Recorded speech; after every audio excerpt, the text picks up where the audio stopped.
So we're going to start with everybody has a strap and a block or 2 blocks. We're going to start with Supine Distasana 1. So I like to use a blanket under my head and neck. You can choose if that is appropriate for you. And I'm going to turn to the side. You can just lie on your mat. We're going to keep the left leg straight on the mat, the right leg reaches up. All 4 limbs are straight. And then once you are in this basic pose, you're pulling the belly down and pressing the low back down. And your leg straight up might look different than my leg straight up. And some of you that have very tight hamstrings, you might have a slight bend in your knee. But first, find 4 straight limbs. Right arm reaches toward the right big toe, left hand on the left thigh. And then be here and breathe. And bring your awareness to your abdomen. So we're going to focus on some core work here.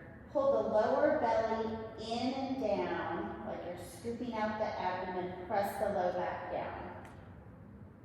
And then really reach out through the left leg so that you're reaching the left heel away from your body. Notice if you're finding tension in the neck or the throat and try to soften that. And then release the strap from the right foot, keep the right leg straight and lower it down to meet the left leg. And be in Supine Tadasana for a moment or 2. And then we'll bend the left knee, strap the left foot, and extend the left leg long. Up toward the ceiling, yours might be a little lower, some of you might be a little higher.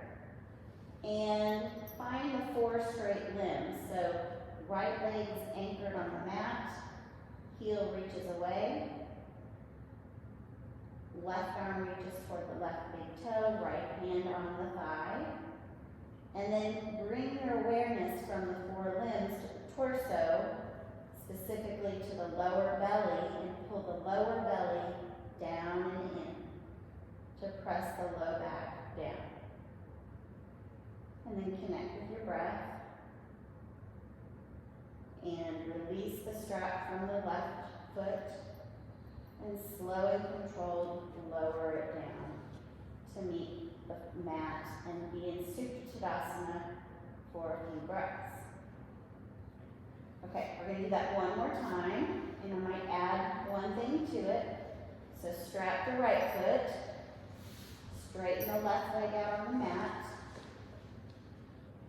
Try to reach the right leg upward at the right position for your body so that the left leg can stay straight and anchored on the mat. And pull the lower belly in to press the low back down. So we don't want the arch of the back here. We want to pull the belly in to press the low back down. That's what makes this an abdominal posture or core posture. Then, let's keep the right leg extended, and if it's okay for your back, see if you can lift the lower leg, the left leg, and hover it over the floor for a few inches and keep the breath moving in and out through your nose. And then set that left leg back down, release the strap, and lower the right leg down to Supine Tadasana. And notice how your body feels. And we'll do that second time on the second side. So strap the left foot, extend it up. Right leg is straight on the mat. Find all 4 limbs are straight. Neck is long. Pull the lower belly in and down to press the low back into the floor. That wakes up your core. And then, if it feels okay for your back, see if you can lift and extend your right leg off the floor, just hovering it off the floor. And your low belly will have to work to stabilize the trunk here. Keep the breath moving. And then lower that right leg, release the strap, and lower the left leg down. And just set the strap down and lie in Supine Tadasana on your mat. And maybe let's bend the knees and extend the arms out from the shoulder, and then windshield wiper the knees over to the right side, and then over to the left side. You can keep the feet grounded if that feels better. Windshield wipering the knees over, or if it feels okay to release the feet from the mat and do a little deeper twist, you can do that. So either windshield wipering or doing a more complete twist, depending on how that feels for your body. Good. And then take your hands to both knees and hover the feet off of the mat so that they are about, your knees and hips are at about a 90-degree angle. And see if you can pull your belly in here and press the low back down. So we're working the core, that same area that we did in the Supine in a slightly different leg position. So again, your feet are, you might watch this way, you're lifting the feet off the floor, shins are parallel to the floor, and you're holding the belly in, pressing the low back down. And then let's take the hands to the floor and just see if you can straighten the legs up toward the ceiling, and then bend the knees back to that 90-degree angle. And then press the legs straight up toward the ceiling. Good. And bend the knees and keep the belly drawn in. Press the legs straight up toward the ceiling. And then bend the knees. Let's do 2 more. Press the legs straight up toward the ceiling. And then bend the knees. Last one. Press the knees straight. Legs, feet reach up to the ceiling. And then bend the knees. And let's hug the knees into the chest and press the low back down. So make it feel good for your back. Maybe the knees go wide. Maybe the knees are tightly held together. And then I invite you to roll a little bit on your back, just noticing how that feels, rolling side to side. And then let's roll over to the side, either side is fine, and use your arms to press up. And let's sit up in hero pose. So I'm going to use a block under my hip, I'm going to use a blanket under my shins and a block under my hips. I'll show you from the side. Like that from the side. Hero pose. You can have more lift here if you need it. You can have higher block set up. You can use a bolster, a pillow, whatever you need. But we're trying to have the shins down, tops of the feet down. And some of you that have the tightness in your ankles might need to roll the blanket up. Show that. You know this trick. If your ankles are tight in this posture, rolling up the blanket so you have a little bit of cushion here can be helpful. Okay, so sit nice and tall and pull the belly in this posture. Lift the chest up, broaden through the collarbones. Good. Notice your breath. And then we're going to stretch the neck out by bringing the right hand up and over and tilting the right ear to the right shoulder, and bring the left hand out to the side. You might point those left fingers up. You might point them back. Just see how that changes sensation of stretch. And then release the right hand from the head and come back up to upright. And we'll do the other side, so left Tilt the left ear to the left shoulder. Reach the right arm out, maybe fingertips point up. Notice how that changes sensation of stretch. Maybe the fingertips reach back. Breathe. And then release both arms. And let's take the elbows up and put the hands on the shoulders and just take big circles with your elbows.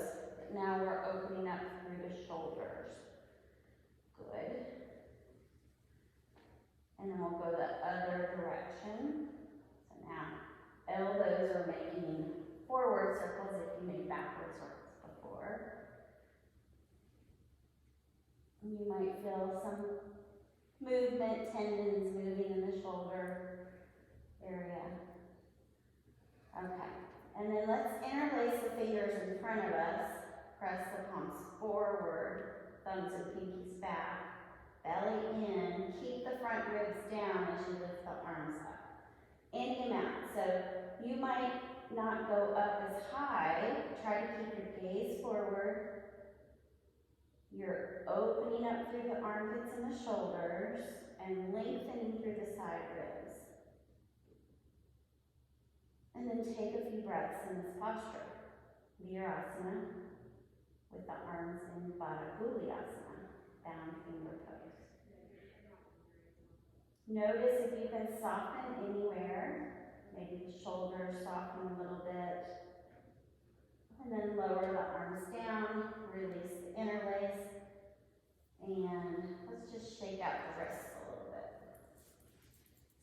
And we'll do Baddha Kooliasana the other way. So other thumb crosses on top.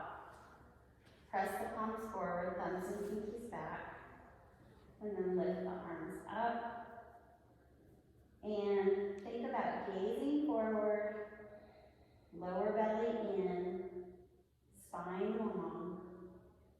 Open up through the armpits and the side ribs. And work on straightening the arms as much as you are able to without causing unnecessary tension or pain in other joints. And then release the arms down and maybe shake out the wrists. Okay, we're going to come to hands and knees on your support. So I'm just going to move my blanket, but you want blanket under the shins and knees. If you have that roll, you might be able to take the roll out. And from here, find a neutral spine first. So wrists under shoulders, knees under hips. And keep the belly pulled up and in so that we don't want to tilt the belly down. We want to keep it drawn up and in. Keep the spine long. We're going to extend the right arm forward and lower and extend the left arm forward. Gaze down at the blanket and lower.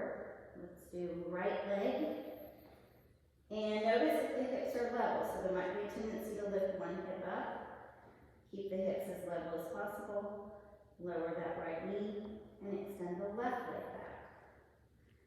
Back of the neck is long, belly in. Okay, here comes the core work challenge. We'll alternate arm and leg. So right arm goes forward. Slide the left leg back. It can either go toes down or toes down, extend the leg back from the hip. And then lower those limbs.